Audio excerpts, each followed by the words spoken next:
That's nice. Yeah. Which And city? Portugal, it's like mixed. It's crazy. I'm not really sure. I just know that they told me that they're from that they like grew up on a farm in Brazil and that they like made like leather couches for a living. Wow. That's all I know. It's just kind of funny. Okay, I thought you may speak Portuguese. No, they do. I You don't. should. Yeah, they tried to teach me, but I was too little, so. And also, Okay. Gustavo, thankfully, is here safely because he was in Japan recently. He just Oh, left really? Yes, there I just left Japan 2 days before the earthquake, so. kind of design. Well, my name is Gustavo von Ha. I have exhibited here before. I'm sorry because English is not my first language, so we'll do like a talking, and you help me. So I'll talk about my current work from 2008 since the days now. I'm not sure if you know my work already, don't you? So I will show from a little before. Do you want the lights lower, Gustavo? I think it's okay, so we can see each other.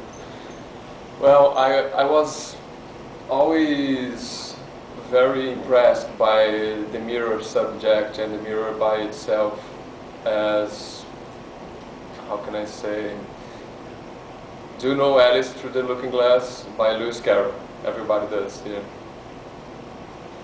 So this is a very important theory for my work. It's funny because it was made for children, but Lewis Carroll used to be very, I think, like a genius, because in his novel it's possible to realize some little things from his imaginary, like he could preview before Einstein the concept of relativity things in the chapter of Tea House when it was falling apart. And so those things I could realize the art history from Renaissance to nowadays. All the painters use the mirror as a tool. So it's very, how can I say, clear to realize for Renaissance, the painters, they were not like genius like Leonardo da Vinci and Michelangelo, whatever. They just used to do the paintings, and in the Renaissance it's very obvious the difference. It's like you put a projection on it and you do it. And it seems to be this way, and actually it was made this way. They used the curved mirror to project. I don't know if you have studied already some tools about the drawings and paintings from this period. Did you? Please talk. So From the Renaissance? yes. Not the class I'm in right now. I'm actually in the contemporary art, so we've been discussing more. We've been talking about like realism, impressionism, post-impressionism, expressionism, cubism, surrealism, Dadaism, all this. So what about the ancient times, the old stuff? You didn't? We didn't go over that at all. Okay. So I give you some essays to study, because to think our days, it's very important to look back.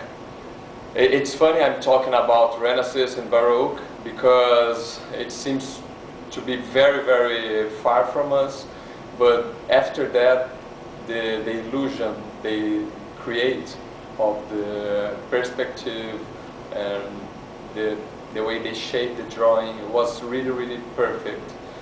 And it's funny to say that like 500 years ago and that era we are living in now, because the mirror was always there like an optical tool, and now like to be observed, it's like trendy today, right? Everywhere you go there's a mirror, a camera, for security, for voyeurism. An interesting thing about the view, about the eye, you can be ugly in a reflection, but you're still there looking to yourself. And it's the most funny and interesting plus strange, a kind of strangeness in this way, okay? It's not like fun. Because you always try to catch your own eyes. So there's a kind of mythological things. And so after that, this work, it was from 2003. It was like a mirror on the back, very simple, on a mirror, and then a glass with little lines. I was thinking about, I would say something a little crazy. When I was a kid, in my parents' house in the countryside of São Paulo, in the dining room, it was a big wall of mirror.